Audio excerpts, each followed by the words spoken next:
வணக்கம் உறவுகள் நம்ப சொந்தங்களா, இன்றைக்கு உங்களுக்கு வெளியிடத்தை காட்டக்கூடிய மாதிரி ஒரு நேரம் கிடைச்சிருக்குது. அதாவது இன்றைக்கு திங்கட்கிழமை எனக்கு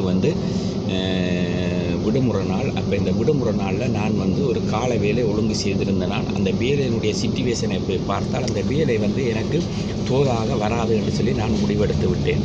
அப்போ டக்குன்னு நான் என்ன செய்தேன் என்று கேட்டால், பரிசுக்கு போக வேண்டிய 2 அலுவல் இருக்குது. அதுக்காக நான் வெளிக்கிட்டு தலைவனில் ஏறி இருந்தால் தலைவனுக்குள்ள உள்ளுக்க காட்டுறேன்னு பாருங்கள்.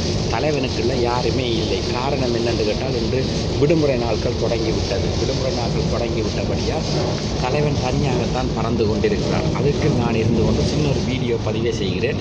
இங்கும் பாருங்கள், எங்களுடைய வன்னி பகுதியில் உள்ள காடு மாதிரி காடுகள் எல்லாம் இலையுதிர் காலம் என்றபடியால் இலையுதிரெல்லாம் கொட்டி அப்படியே மரங்கள் குச்சி குச்சாக நின்று கொண்டிருக்குது. இதுக்கு இருக்கிற மிருகங்கள் எல்லாம் எங்கு சென்று விட்டிருப்பார்கள் என்று சொன்னால், இந்த காலங்களில் அதுகள் மிகவும் ஒரு பாதுகாப்பான சரியான ஒரு நடுக்காடு உள்ள இடத்துக்கு சென்றிருக்கும். இப்போ நான் பயணப்பட்டு பரிசுக்கு போய் செல்லசாரில் ஒரு வேலை இருக்கிறது, அதை முடித்துக்கொண்டு ஒபேராவில் ஒரு வேலை இருக்கிறது, அதையும் முடித்துக்கொண்டு அதற்கு பிறகு எங்களுடைய தமிழர் கூடுமிடமான லாச்சப்பலுக்கு சென்று 2 அலுவல் முடித்துவிட்டு நான் திரும்பி வர வேண்டும். இன்றைய நாள் தேவன் என்னோடு கூட இருந்து என்னை வழி நடத்துவார் என்ற விசுவாசத்தோடு காலையிலேயே எழும்பி என்னுடைய பயணத்தை செய்து கொண்டிருக்கிறேன். இப்பொழுது நீங்கள் பாருங்கள் எப்படி இருக்கிறது இந்த இடம் என்று சொல்லி. ரெயினில் போகும்பொழுது உங்களுக்கு லேசாகத்தான் இந்த இடங்கள் தெரியும். ஆனால் சின்னொரு பதிவு தான். இதை பார்த்து நீங்கள் மகிழ்ச்சியாக வன்னி மலத்தில் யூடியூப்புக்கு உங்களுடைய பெல் பட்டனை அமர்த்தி சப்ஸ்கிரைப் பண்ணுங்கள்.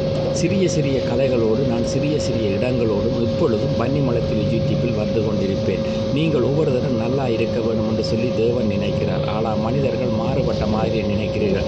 உங்களுடைய நினைவுகள் சிந்தனைகள் சரியாக இருந்தால் வாழ்க்கையும் சரியாக இருக்கும் என்று சொல்லி வயதுக்கு மூத்த பெரியவர்கள் சொல்லுகிறார்கள். அதே போல் நானும் புத்தகங்களை படிக்கும் பொழுதும் சில காணொளிகளை பார்க்கும் பொழுது நானும் அதை பார்க்கிறேன். இப்பொழுது பாருங்கள், தலைவன் ஒரு இடத்துக்கு வந்து கொண்டிருக்கிறான்.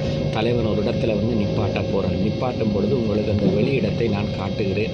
எப்படி இருக்குது என்று சொல்லி நீங்கள் எனக்கு கமாண்டில் சொல்லுங்கள். இந்த பாருங்கள், இந்த இடத்தை பாருங்கள். இதில் ஒரு டிரான்ஸ்ஃபார்மர் ஒன்று இருக்குது. அடுத்ததாக இது ஒரு கட்டிடங்கள் நிறைந்த ஒரு இடம் பாருங்கள். இது இங்கு இருக்கிற எங்களுக்கு தெரியும் தானே என்று நீங்கள் நினைக்கலாம். யூடியூப் என்பது உலகம் முழுக்க பார்க்கக்கூடிய ஒரு வலைதளம். அதனால் எல்லா இடத்திலும் இருந்து பார்க்குறவர்களுக்கு ஒவ்வொரு இடத்தை நான் காட்டிக் கொண்டிருப்பேன். முழுக்க என்னுடைய குரல் வள பதிவில் வந்து கொண்டிருக்கும். காரணம் என்னென்று கேட்டால், ஒவ்வொன்றுக்கும் ஒவ்வொரு விடயங்களை சொல்லி வைக்கும் பொழுது அது நலமாக இருக்கும் என்று சொல்லித்தான் நான் இதை செய்து கொண்டிருக்கிறேன். இப்பொழுது தலைவன் இந்த இடத்தில் நின்று விட்டான். தலைவன் நின்றதோடு நானும் இந்த காணொளியை முடித்து கொள்ளுகிறேன். உங்களுக்கு பிடித்திருந்தால் லைக் பண்ணுங்கள், ஷேர் பண்ணுங்கள், பெல் பட்டனை அமர்த்துங்கள். வன்னி மூலத்துளிகளோடு இணைந்திருங்கள். சுவாரஸ்யமான கதைகளோடும் சுவாரஸ்ய இடங்களோடும் வந்து கொண்டே இருப்பேன்.